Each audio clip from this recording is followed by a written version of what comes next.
Bonjour à tous. Aujourd'hui, on s'attaque à une œuvre assez monumentale du 19e siècle, la Statique sociale d'Herbert Spencer. C'est en fait sa tentative, plutôt audacieuse, de trouver une base scientifique pour l'organisation de la société. On en vient donc à la grande question, celle qui a occupé les philosophes pendant des siècles. Comment fait-on pour organiser au mieux la société, pour que tout le monde soit heureux ?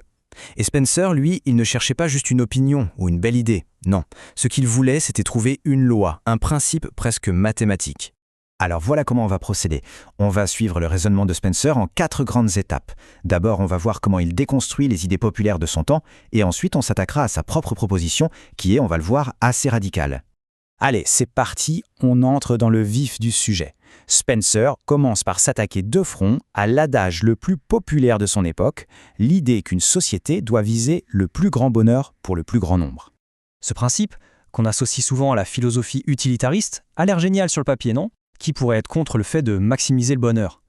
Le truc, c'est que pour Spencer, derrière cette jolie phrase, se cache un problème. Un très, très gros problème. Et c'est là que ça devient vraiment intéressant. Spencer nous dit « Attendez une seconde, ça veut dire quoi, le bonheur ?» Parce qu'en réalité, ce mot n'a absolument aucune définition universelle. Le bonheur d'un giton nomade n'a rien à voir avec celui d'un banquier suisse, le paradis d'une culture est peut-être l'enfer d'une autre. Le point de Spencer est donc limpide. Si notre cible, le bonheur, change constamment selon chaque personne et chaque culture, comment peut-on s'en servir comme d'un guide fiable pour créer des lois universelles ? C'est comme essayer de tirer sur une cible qui n'arrête pas de bouger. C'est tout simplement impossible. La conclusion de cette première partie est donc que, pour Spencer, cette belle phrase n'est rien de plus qu'un mirage au loin. C'est attirant, ça donne envie d'y aller, mais au final, c'est une illusion complète. On n'a ni carte, ni boussole pour l'atteindre. Et la foi seule ne suffit pas. Ok, maintenant que cette idée est écartée, Spencer continue sa démolition. Il s'attaque maintenant à une autre croyance très répandue, l'idée qu'on peut fabriquer le bonheur à coups de lois bien intentionnées, en faisant ce qui nous semble opportune sur le moment. Il appelle ça l'opportunisme non guidé. En gros, c'est l'idée que les législateurs, avec les meilleures intentions du monde, peuvent bricoler la société pour l'améliorer. Et Spencer va nous montrer, avec des exemples assez frappants, que c'est souvent la meilleure recette pour un désastre. Regardons juste ces 2 cas. En Angleterre, on passe une loi pour aider les tisserands. Résultat, on détruit complètement leur industrie locale. En Bavière, on met en place une loi pour encourager des mariages plus responsables. Qu'est-ce qui se passe ? Une explosion des naissances hors mariage. Dans les 2 cas, on a obtenu l'exact opposé de l'intention de départ. Et là, un chiffre qui donne à réfléchir. 700 000 livres sterling. C'était le coût annuel, à l'époque, de l'effort militaire britannique pour supprimer la traite des esclaves sur la côte africaine. Une cause noble, n'est-ce pas ? On est d'accord là-dessus ? Mais en pratique, les conséquences ont été terribles. Pour échapper aux patrouilles, les trafiquants ont rendu les conditions de transport encore plus inhumaines qu'avant. Cette intervention, bien que partant d'un bon sentiment, a en fait aggravé les horreurs de la traite. C'est un exemple tragique de ce que Spencer appelle l'échec de cet opportunisme non guidé. Bien, après avoir démoli l'idée du plus grand bonheur et celle des bonnes intentions, Spencer s'attaque à un 3e pilier de la pensée morale, la croyance en un sens moral inné qui nous guiderait tous.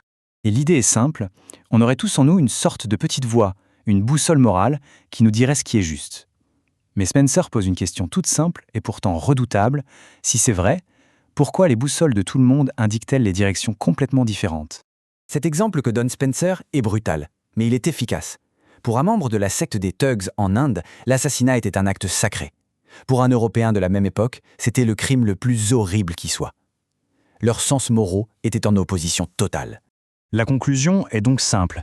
Si ce sens moral peut justifier à la fois la charité et le meurtre, comment peut-il servir de fondation stable pour une société ?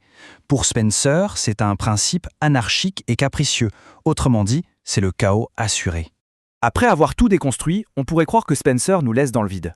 Mais non, il propose une alternative. Une alternative audacieuse, presque choquante. Traiter la morale, non pas comme un sentiment, mais comme une science exacte.